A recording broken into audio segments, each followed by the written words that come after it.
Mbok, saya belikan kompor gas ini supaya si Mbok tidak repot-repot lagi cari daun kelapa dan kayu bakar, ucap Yanto dengan nada agak kesal.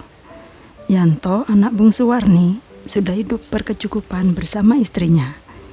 Ia PNS, mengajar SMP negeri di ibu kota kabupaten. Begitu pula dengan Eko, Dwi, dan Tri. Sejak menikah, mereka tinggal di rumah masing-masing. Bergantian setiap minggu, salah satu dari mereka menjenguk simboknya. Simbok itu sudah tua, sudah bukan waktunya lagi bekerja keras. Anak-anak Simbok sudah mandiri. Sekarang waktunya menikmati masa tua. Waktu untuk berjeri lelah sudah lewat, Mbok, geritu Yanto. Nasi nggak terasa nasi kalau dimasak dengan kompor gas, Le, kilah Warni. Walau sudah dibelikan kompor gas, Warni masih mengasapi dapurnya dengan daun kelapa kering. Kompor gas baru beserta tabung LPG-nya teronggok rapi di sudut dapur. Nggak usah mikirin simbokmu ini, Le. Sudah 20 tahun, simbok setiap hari mencari kayu bakar. Itu membuat simbok terbiasa memakai kayu bakar. Yanto hanya diam. Ia paham betul apa yang membuat simboknya berlaku demikian. Warni sudah berulang kali menceritakan kisah hidupnya kepada anak-anaknya. Bapakmu itu dulu seorang lelaki yang gagah dan sehat. Tapi di balik itu dia seorang pemalas. Dia cuma ongkang-ongkang kaki di depan simbokmu ini yang keberatan mengangkat kayu bakar. Walau pernikahan sudah menginjak tahun yang ke-12 dan sudah mempunyai 4 anak, namun nol besar dalam tanggung jawabnya sebagai kepala keluarga. Kenang Warni dengan sedikit pilu. Warni dibiarkan membanting tulang menggarap sawah dan ladang yang tak seberapa luasnya. Sementara suaminya hanya makan, tidur, mabuk-mabukan, dan berjudi. Ia menganggur dan bahkan tak ada kemauan untuk bekerja. Dari tahun ke tahun tak ada perubahan ke arah yang lebih baik.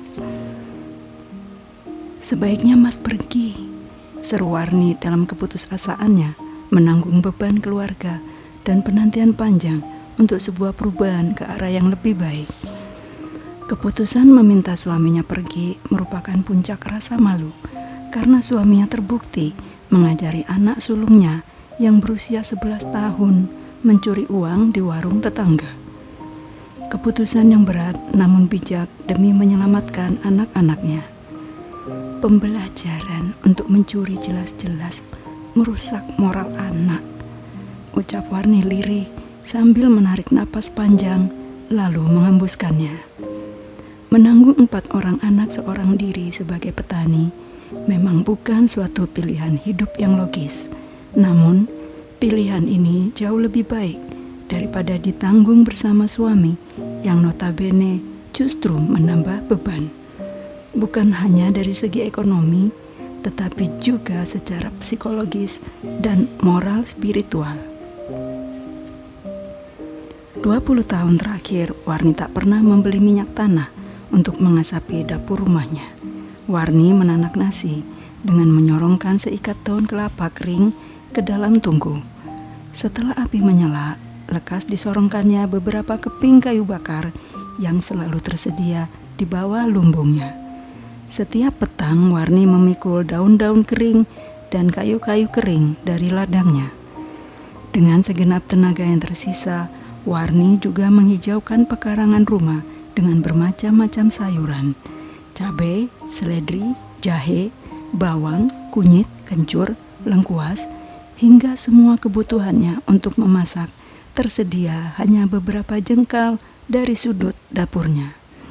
Warni hanya perlu membeli garam, minyak goreng sekalipun sedapat mungkin ia buat sendiri dari kelapa.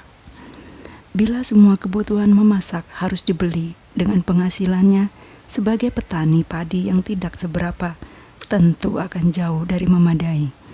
Bagi Warni, segala sesuatu yang bisa tumbuh di atas tanahnya layak ditanam agar ia terhindar dari keharusan membeli. Dengan begitu, penghasilan dari panen padi dikumpulkan untuk menyekolahkan keempat anaknya. Kini 4 anak Warni telah disarjanakan dengan kucuran peluhnya selama menjadi single parent. Apa Simbok itu tidak pernah mendambakan hidup enak, berkecukupan, dan tak perlu membanting tulang? Tanya Yanto heran melihat tingkah laku Simboknya yang masih saja hidup prihatin walau situasi sudah tak lagi menuntut. Waktu masih muda sebagai perempuan desa, Simbokmu ini yang merindukan itu semua. Simbok juga merindukan cinta dan perhatian laki-laki. Laki-laki yang mau menggarap sawah dan mencari kayu bakar. Itulah sebabnya mengapa Simbokmu ini mau menikah. Dengan menikah, Simbok punya seorang pelindung yang siap melindungi dari segala bahaya.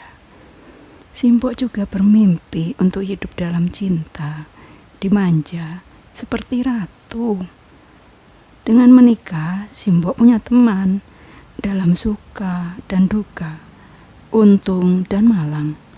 Dengan menikah, Simbok akan merasa sebagai wanita yang lengkap dan sempurna. Tapi apa daya, semua kerinduan itu tak terpenuhi. Suami yang bertanggung jawab, pengertian, dan bekerja keras jauh dari kenyataan. Kerinduan untuk dimanja justru terbalik. Simbok yang harus memanjakan dan menghidupi keluarga.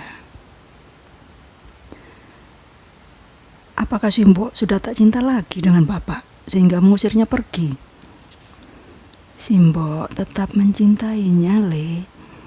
Seberengsek apapun bapakmu, Simbok tetap bertahan untuk setia dalam perkawinan.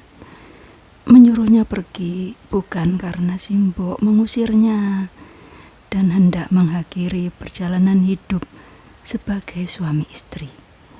Simbok enggak mau menceraikan atau diceraikan bapakmu. Pokoknya kesetiaan dan keutuhan keluarga itu di atas segala-galanya.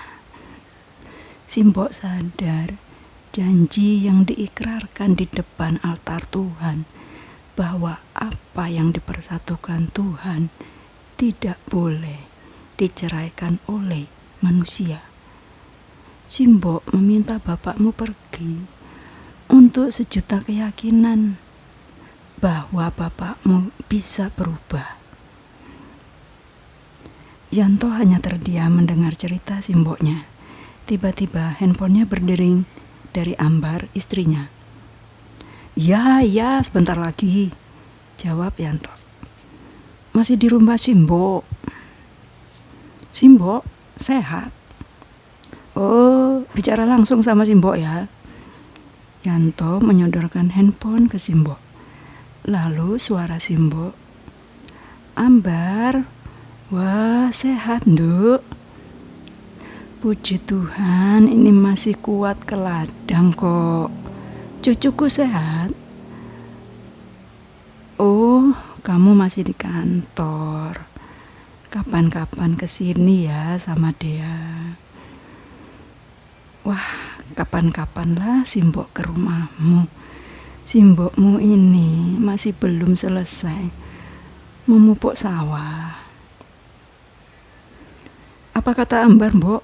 Tanya Yanto saat obrolan di telepon berakhir.